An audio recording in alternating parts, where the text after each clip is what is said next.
Hi there, life forms of the internet superhighway. I'm here to uncover the one thing that everyone's pussyfooting around when it comes to June Medical versus Russo. That was the abortion case that was struck down, the abortion law that the Supreme Court said nope on, what was it? It was June 29th, this past Monday. Now, what is everybody not talking about? Because they're talking about a lot of other stuff that to me is a distraction. Somewhat relevant. You've got people on one side saying, these are supposed to be conservative justices and they're voting against their principles. And I gotta tell you, that is the most beautiful American thing I've heard for a long time. We'll come back to that. And the power of the Supreme Court and the way it was designed, which is really quite hope-inducing when it comes to thinking about this country, which can sometimes be depressing. And then people on the other side saying, we saw it coming. Everybody knew this is how it was going to shake out. Roe versus Wade, law of the land. Here's what they're pussyfooting around. The uncle perspective. Yeah, as an uncle, and a lot of aunts too, and aunties can chime in with me. We know a lot of these mothers and fathers, okay? We saw them as children, and we can tell if they pass muster as siblings.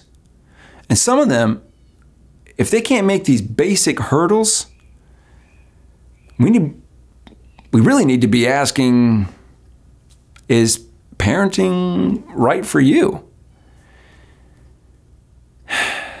Now that that cat's out of the bag, I think it's time to unpack some of the other issues around this abortion problem. Number one being the false dichotomy of these two parties, these pro-life, pro-choice, which I'll get back to those terms later, but they're just a Venn diagram with one big middle that's anti-abortion, okay? Nobody's pro-abortion. Everybody is against having abortions. Even the most progressive, liberal, I've had 3 abortions this year, person still doesn't like abortions. I've never anecdotally talked to a woman who was like, had an abortion, felt great, time of my life, so glad I got to make that decision.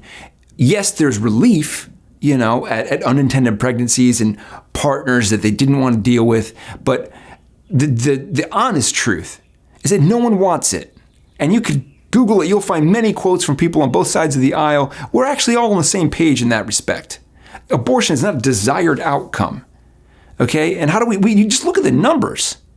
Nearly half of the 6.7 million pregnancies that happen every year in the USA are unintended. Okay, we're looking at about 3.3 million that are unintended. Now, 900,000 or so, a little bit less than 1 million, are getting abortions. And most of those women are on contraception. So they did not plan to have kids. Their game plan was, I am not going to sign a contract that forces me into 18 years of indentured servitude to the state to raise this pupa of a child, this beautiful infant, until it's a gross, belching, acne-covered adult. And look, I understand the resistance to that, and even just being an uncle, okay, I get it. I was a kid, and I'm around kids, and I love them. The kids are great. But the majority of these women also are already mothers. They already have at least one kid. So it's not like they're just willy-nilly getting pregnant and being like, well, let's just scratch that. That was a mistake. Should have been hanging out with Justin. Or no, this is women who know exactly what they're getting into and saying, close the spigot. nope, we are not going there. I have already got enough charges to take care of, and I know what that responsibility entails, and I'm not going to overextend myself and be a crappy mother for my third child. Anyway, that was not a comment on my own mom. Great mom. But yes, birth order. Well, we'll talk about that another time. Now, I know what you're thinking. Okay, a lot of these parents didn't want to have kids. Half of the 3 million plus. A little less than 1 million got abortions. What happened to the other 2 million and change? They just had the kids. Partly because these abortion laws that are being passed in over half of the states in the U.S. are limiting women's access to something that is a constitutional right that they have now, that's been determined by the Supreme Court and the precedents of Roe versus Wade. So that is a problem. And these parents who have decided they don't want to sign this indentured servitude contract, some of them end up signing it anyway because they can't get abortions. And it's not a big shock that we're having servant rebellions and riots, revolts even, violent ones, aka child abuse. Maybe you grew up at a time when it was just called the belt.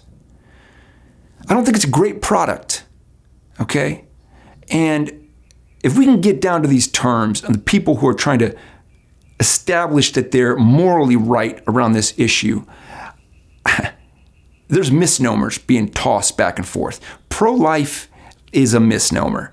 We all know you're actually anti-slut. Yes, it's punishment. Pro-life is just anti-slut masquerading as we love embryos and we believe in a woman's wellness. But really, we want to shame you and force you to have a kid that you didn't want to have, force you into an 18-year contract and other bad repercussions, which I will get to in a little bit, because having a child is actually more risky to your health than not having one. So forcing people to have a kid when they don't think they're ready or they can't afford it or they've had one of the triggering life events that has made it difficult to get into adulthood, parenthood, because those are definitely separate things. It's punishment. It's punishment, okay? It's not pro-life, it's anti-slut because you slept around, because you had a baby out of wedlock, because you don't have your life together.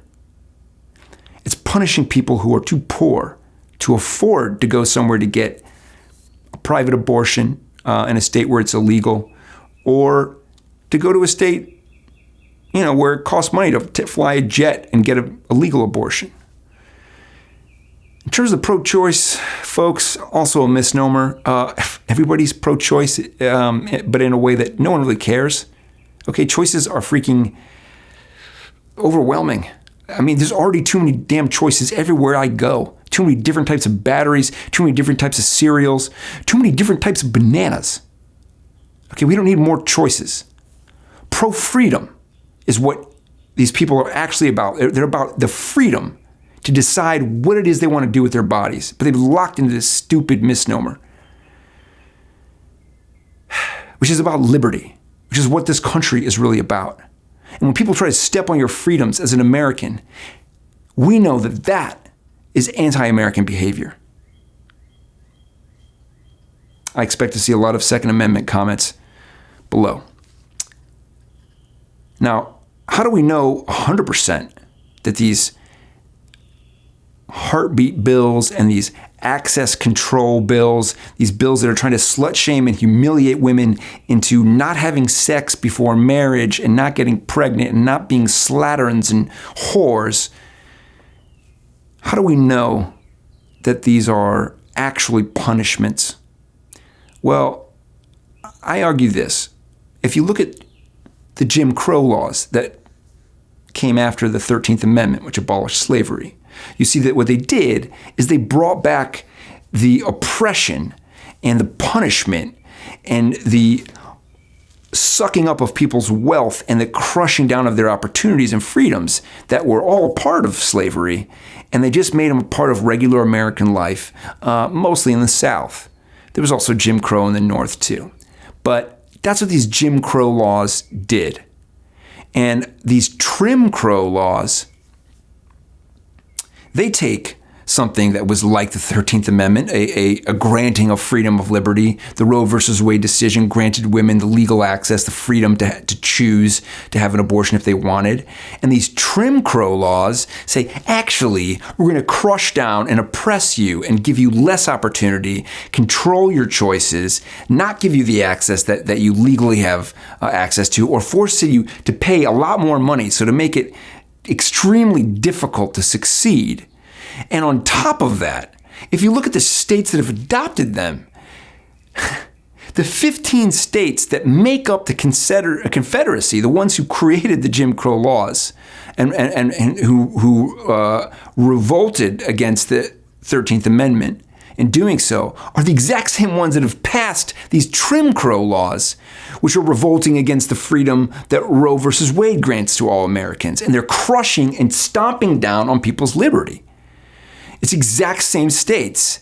Some habits die hard. I guess Crow-style oppression is just a thing that these slave-owning states have caught in their craw. Now, yes, there's 11 other states, and nearly all of those states didn't exist during the Civil War, so we don't know if they would have been slaveholding or, free states, but I'm not going to get into that. Point is, the majority, Confederate states, Jim Crow, Trim Crow. Also, I know you're looking at me, you're like, well, all right, Kevin, tenuous. Also, these anti-slut laws are disgustingly racist. And how do I know this? Well, take a look at the effects. You always look at the effects of these policies. Do you know what the infant mortality rate is for black women in America? Shout it out. It's 3 to 4 times higher than non-Hispanic Caucasians.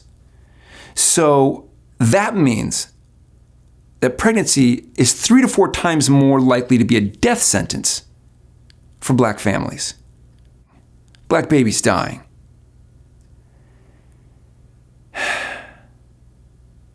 That's forcing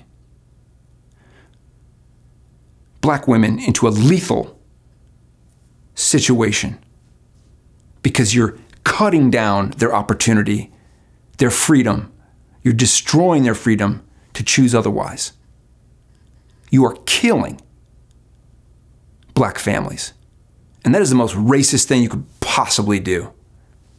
And when you add that on to the full bouquet of systemic racism, an ugly bouquet, I mean a grotesque, macabre collection of basically corpse flowers is what we're talking about. We're talking about concentrated poverty, substandard housing, environmental stresses, and toxins, pollution. Hello, Flint water, anybody? Is that good for a family, for a baby? And those were poor black communities that were affected by that. I'm talking about unequal access to education, employment, proper wages, childcare, health care. Healthcare access is such a huge problem, especially right now during this pandemic.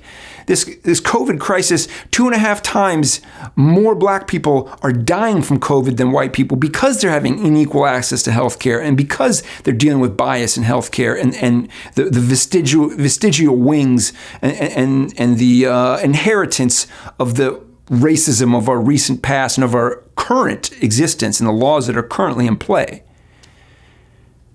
And you can add on to that probably a lot more things that I'm certainly forgetting. Did I mention unequal access to education, which leads to better economic outcomes? Oh, I know what I was forgetting. disproportionately being impacted by police violence. One of the things that people are out in the streets protesting about in the Black Lives Matter movement, which if you're not on board and you're looking at this bouquet and you love this bouquet and you're sniffing these corpse flowers and you love the smell of black corpses, but you also call yourself pro-life and anti-mask? Who the hell are you kidding? You are the worst hypocrite in this country. You're anti-slut and pro-death. You can't be pro-embryo and then infect that embryo's grandmother so she dies before it's born, along with the mom. Take it with a grain of salt. I mean, it's just an uncle's perspective. I'll catch you guys on the next one. Peace.